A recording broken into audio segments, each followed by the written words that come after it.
नमस्कार, दृष्टि आईएएस के टुडेज जी के प्रोग्राम में आपका स्वागत है। शुरुआत करते हैं पिछले सेशन के रिकैप से। पहला प्रश्न था, निम्नलिखित देशों को एशियाई विकास बैंक में उनके योगदान के आधार पर अधिक से कम पर क्रमबद्ध कीजिए।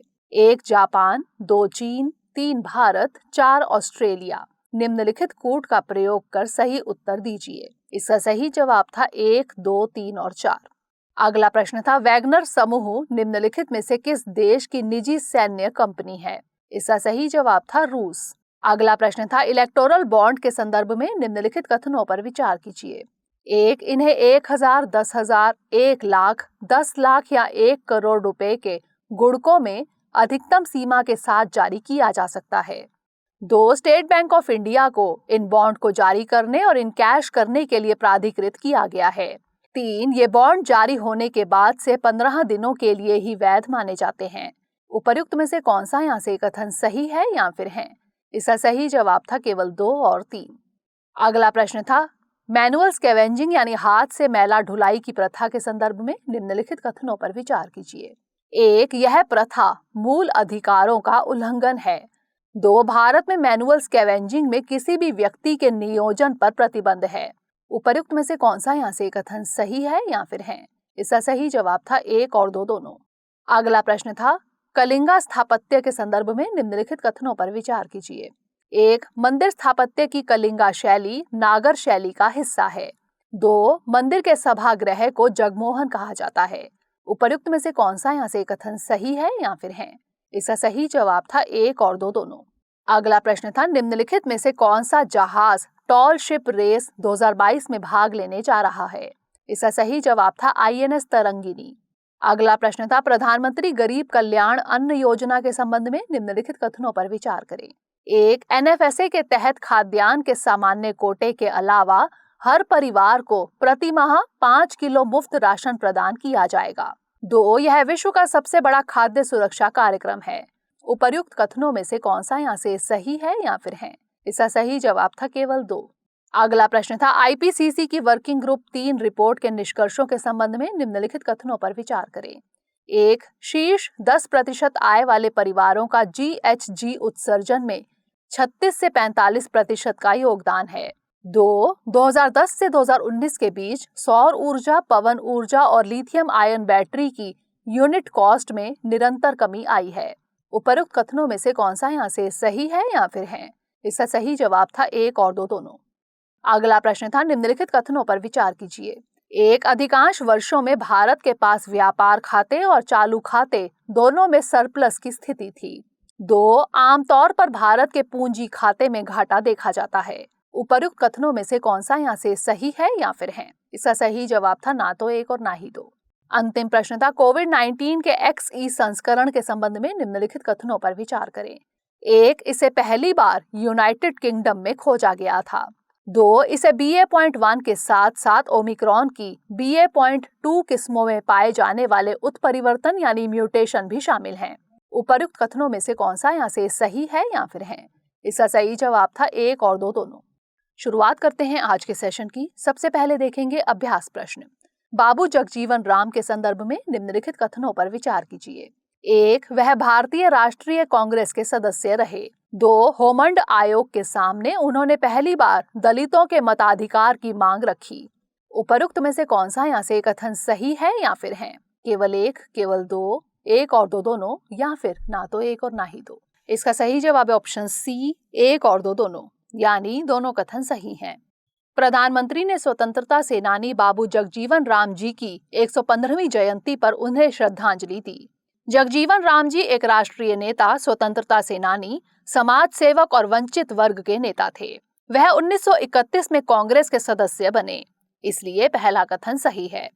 1934 से 35 में all India depressed class league की स्थापना में भी उनकी बड़ी भूमिका रही।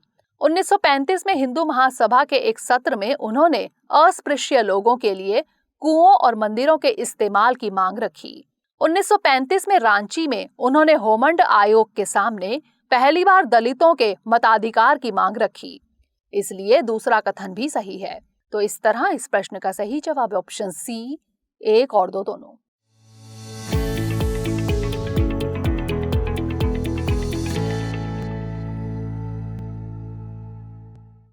आज के सेशन का पहला प्रश्न है, भू अवलोकन उपग्रह के संदर्भ में निम्नलिखित कथनों पर विचार कीजिए। 1. ये उपग्रह सुदूर संवेदन तकनीकी से लैस होते हैं। 2. इन्हें केवल सैन्य गतिविधियों में ही इस्तेमाल किया जाता है। उपर्युक्त में से कौन सा यहाँ से कथन सही है या फिर है? केवल 1, केवल 2, 1 और 2 दोनों, या फिर ना तो 1 और ना ही 2? इसका सही जवाब है ऑप्शन ए, केवल 1। लोकसभा में जानकारी दी गई है कि EOS-02 सैटेलाइट इस साल जल्द ही लॉन्च होगा। EOS-02 एक अर्थ ऑब्जर्वेशन सैटेलाइट यानी भू अवलोकन उपग्रह है।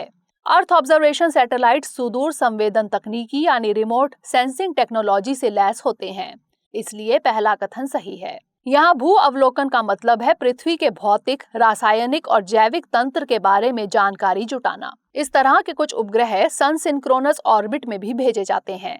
इन सैटेलाइट से हासिल होने वाले डेटा को कृषि, जल संसाधन, शहरी नियोजन, ग्रामीण विकास, खनिज उत्खनन आदि क्षेत्रों में इस्तेमाल किया जाता है, इसलिए दूसरा कथन सही नहीं है। इसरो ने Resourcesat 2, 2A, Cartosat 1, 2, 2A, RISAT 1 और 2, ओशियनसैट, कार्टोसैट 1, मेगाट्रॉपिक्यूस, इनसैट आदि जैसे कई भू अवलोकन उपग्रह लॉन्च किए हैं। तो इस तरह इस प्रश्न का सही जवाब है ऑप्शन ए, केवल 1। अगला प्रश्न है, जिला गंगा समितियों के संदर्भ में निम्नलिखित कथनों पर विचार कीजिए। 1. इनका गठन गंगा नदी बेसिन में बसे जिलों में हुआ है। 2. इनका मुख्य कार्य नमामि गंगे के तहत बनी परिसंपत्तियों का सदुपयोग करना है। उपर्युक्त में से कौन सा यहाँ से कथन सही है या फिर है? केवल 1, केवल 2, 1 और 2 दोनों, या फिर ना तो 1 और ना ही 2? इसका सही जवाब है ऑप्शन सी, 1 और 2 दोनों, यानी दोनों कथन सही हैं। जल शक्ति मंत्रालय ने हाल ही में नमामि गंगे के तहत digital dashboard for district Ganga committees performance monitoring system launch किया। यह डैशबोर्ड नदियों के साथ आम लोगों के संबंध को मजबूत करने में इन समितियों की मदद करने के लिए विकसित किया गया है। इन समितियों का गठन गंगा बेसिन पर बसे जिलों में किया गया है। गंगा और उसकी सहायक नदियों में प्रदूषण को थामने और लोगों की भागीदारी को मैनेज करने के लिए इन समितियों का गठन किया गया है, इसलिए पहला कथन सही है। इन समितियों के काम है नमामि गंगे के तहत बनी परिसंपत्तियों का सदुपयोग करना, गंगा और उसकी सहायक नदियों में गिरने वाले सीवेज की निगरानी और गंगा के पुनरुद्धार में लोगों की भागीदारी सुनिश्चित करना, इसलिए दूसरा कथन भी सही है। तो इस तरह इस प्रश्न का सही जवाब है ऑप्शन सी, 1 और 2 दोनों। अगला प्रश्न है, बायोगैस उत्पादन के संदर्भ में निम्नलिखित कथनों पर विचार कीजिए। 1. इसका उत्पादन गोबर और अन्य जैविक कचरे से किया जाता है। 2. यह तकनीक हवा की अनुपस्थिति में जैविक पदार्थों के विघटन पर आधारित है। 3. इसका इस्तेमाल भोजन पकाने में नहीं हो सकता। उपर्युक्त में से कौन से कथन सही हैं? केवल 1 और 2, केवल 2 और 3, केवल 1 और 3, या फिर उपर्युक्त सभी? इसका सही जवाब है ऑप्शन ए, केवल 1 और 2। बायोगैस उत्पादन को बढ़ाने के लिए सरकार लगातार कोशिश कर रही है। बायोगैस गैस का उत्पादन गोबर और अन्य जैविक कचरे से किया जाता है, इसलिए पहला कथन सही है। यह तकनीक हवा की अनुपस्थिति में जैविक पदार्थों के विघटन पर आधारित है, इसलिए दूसरा कथन भी यहाँ सही है। इस प्रक्रिया में 55% मीथेन, 45% CO2 भी बनती है, जिसे हम ऊर्जा के तौर पर यूज कर सकते हैं। इस गैस का उपयोग खाना पकाने में और घरों में प्रकाश की व्यवस्था में हो सकता है, इसलिए कथन 3 सही नहीं है। तो इस तरह इस प्रश्न का सही जवाब है ऑप्शन ए, केवल 1 और 2। अगला प्रश्न है, हबल स्पेस टेलीस्कोप के संदर्भ में निम्नलिखित कथनों पर विचार कीजिए। 1. यह नासा के ग्रेट ऑब्जर्वेटरी प्रोग्राम का हिस्सा है। 2. यह नासा और इसरो की संयुक्त परियोजना है। उपर्युक्त में से कौन सा यहाँ से कथन सही नहीं है या फिर है? केवल 1, केवल 2, 1 और 2 दोनों, या फिर ना तो 1 और ना ही 2? इसका सही जवाब है ऑप्शन बी, केवल 2, यानी पहला कथन सही है। हबल टेलीस्कोप ने हाल ही में बृहस्पति जैसे एक प्रोटोप्लैनेट की फोटोग्राफी की है। इस टेलीस्कोप का नाम एक खगोल शास्त्री एडविन हबल के नाम पर रखा गया है। यह नासा के ग्रेट ऑब्जर्वेटरी प्रोग्राम का हिस्सा है। इस प्रोग्राम में 4 अंतरिक्ष आधारित वेधशालाएं हैं जो ब्रह्मांड में प्रकाश के अलग अलग रूपों का अवलोकन कर रही हैं, इसलिए पहला कथन सही है। James Hubble space telescope NASA, European space agency और कैनेडियन स्पेस एजेंसी की संयुक्त परियोजना है, इसलिए दूसरा कथन गलत है। तो इस तरह इस प्रश्न का सही जवाब ऑप्शन बी, केवल 2। अगला प्रश्न है, हाल ही में गैनोडर्मा लूसिडम काफी चर्चा में रहा। यह निम्नलिखित में से किस एक का प्रकार है? मेंढक की प्रजाति, जड़ी बूटी, भूरा पिट वाइपर या फिर मशरूम? इसका सही जवाब ऑप्शन डी, मशरूम। वैश्विक स्तर पर गैनोडर्मा लूसिडम की खेती को लोकप्रिय बनाने की कोशिशें की जा रही हैं। गैनोडर्मा लूसिडम मशरूम की एक प्रजाति है, इसलिए इस प्रश्न का उत्तर डी है। इसे कभी कभी मैजिकल मशरूम भी कहा जाता है। इस मशरूम को डायबिटीज, कैंसर, अल्सर जैसी बीमारियों के साथ साथ स्किन इन्फेक्शन के इलाज के इस्तेमाल में लाया जा सकता है। तो इस तरह इस प्रश्न का सही जवाब ऑप्शन डी, मशरूम। अगला प्रश्न है, आईएनएस विक्रांत के संबंध में निम्नलिखित कथनों पर विचार करें। 1, यह भारतीय नौसेना का पहला विमान वाहक पोत था। 2, इसे 1997 में डीकमीशन कर दिया गया था। 3, इसे 1965 के युद्ध में निभाई गई भूमिका के लिए राष्ट्रीय प्रसिद्धि मिली।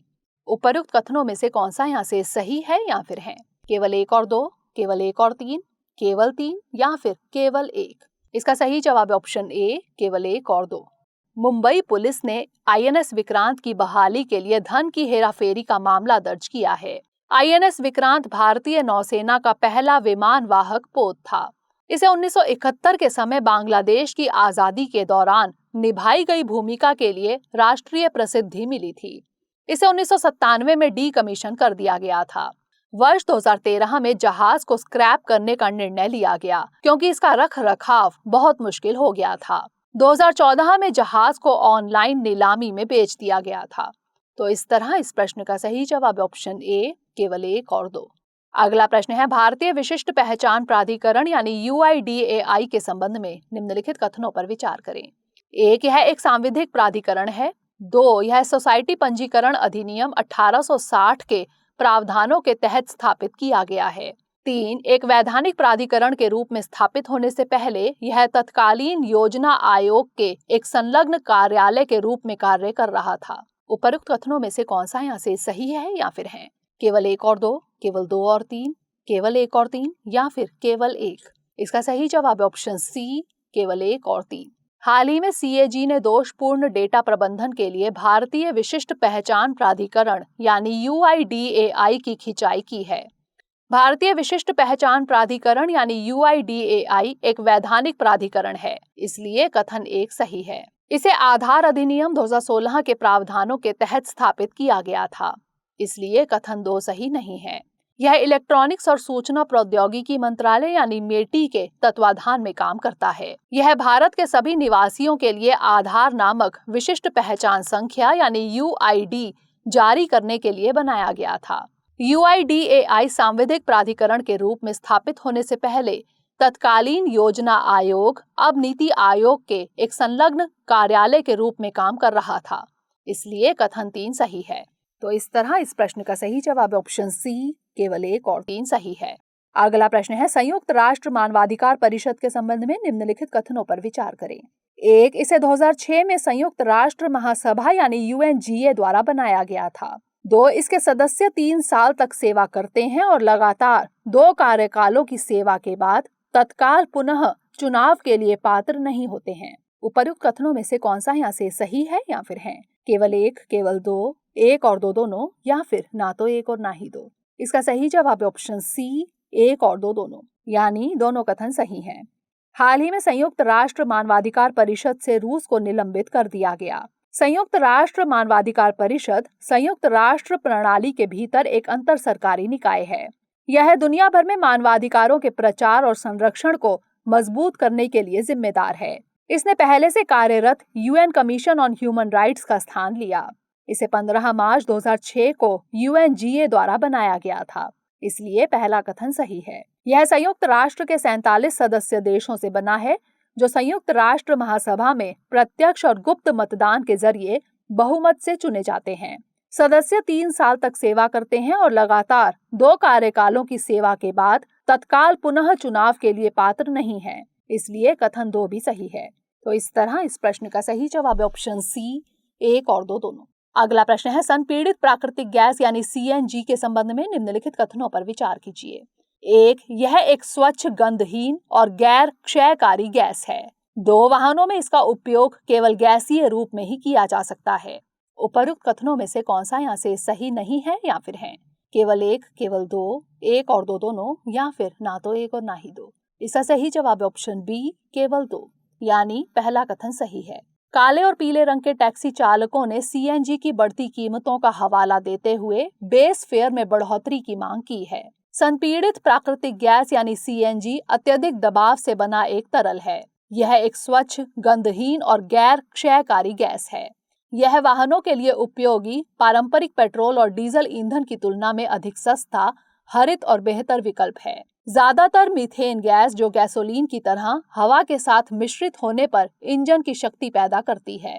जब सीएनजी दहन कक्ष में पहुंचती है तो यह हवा के साथ मिल जाती है, एक चिंगारी से प्रज्वलित होती है और विस्फोट से निकलने वाली ऊर्जा वाहन को गति प्रदान करती है। तो इस तरह इस प्रश्न का सही जवाब है ऑप्शन बी, केवल 2। अंतिम प्रश्न है, बताइए कि निम्नलिखित कथन किस देश के बारे में पूर्णतः सही है या फिर है? 1, इस देश के नाम का अर्थ है लैंड ऑफ इनकरप्टिबल पीपल। 2, इस देश के उत्तरी भाग में सवाना है। 2, यह पूर्व में एक फ्रांसीसी उपनिवेश था और 1960 में इसने अपर वोल्टा के रूप में स्वतंत्रता प्राप्त की। ऑप्शंस है माली, नाइजर, लीबिया या फिर बुर्किना फासो।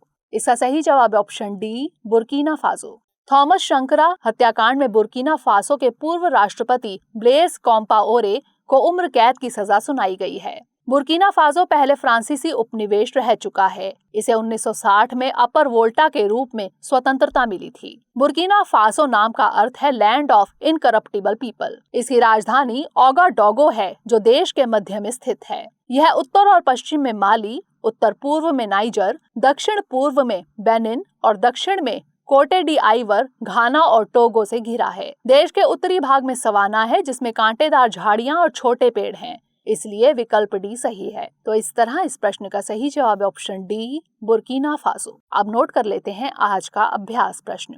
निम्नलिखित कथनों पर विचार कीजिए।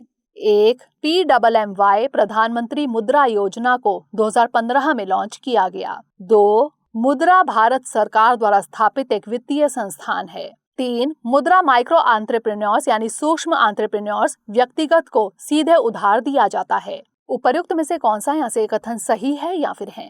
केवल 1, केवल 1 और 2, केवल 2 और 3 या फिर केवल 3? इसका उत्तर हमें कमेंट सेक्शन में जरूर भेजिएगा।